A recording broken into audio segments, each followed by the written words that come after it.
ചായ കുടിക്കുമ്പോഴേ എന്തെങ്കിലും ഒരു പലഹാരം ഉണ്ടെങ്കിൽ ചായ കുടിക്കാനൊരു ഉഷാറല്ലേ? എനിക്ക് അങ്ങനെയാണ് കേട്ടോ. അപ്പം ഇന്ന് നമ്മളൊരു പലഹാരമാണ് കേട്ടോ ഉണ്ടാക്കുന്നത്. ഇതാ കോറ, നമ്മൾ ഇവിടെ കോറ എന്നാണ് പറയുക, ഇതിന് റാഗി എന്നും പറയാറുണ്ട്.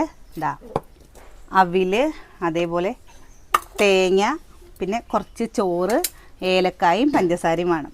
നമുക്കിതെങ്ങനെ ഉണ്ടാക്കുക നോക്കാം. റാഗി ഇട്ട് കൊടുക്കണ്ടേ, വെള്ളം ഒഴിച്ച് കൊടുക്കണ്ടേ, അവില്, ഏലക്കായ ഇട്ട് കൊടുക്കണ്ട്, തേങ്ങ, ചോറിട്ട് കൊടുക്കുന്നുണ്ട്, പഞ്ചസാര, ഒരു നുള്ളുപ്പും ഇട്ടിട്ട് ഒന്നും കൂടി ഇങ്ങനെ കണ്ടോ നെയ്യ് പുരട്ടി കൊടുത്തിട്ടുണ്ട്. നമ്മളിത് അടുപ്പത്ത് വെച്ച് വേവിച്ചെടുക്കണ്ടേ. കണ്ട നമ്മൾ മുറിക്കട്ടെ.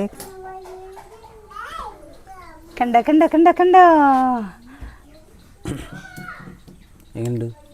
അടിപൊളി 4 മണി പലഹാരം. 4 മണി പലഹാരമാണ്. ഒന്ന് ഉണ്ടാക്കി നോക്കൂട്ടോ.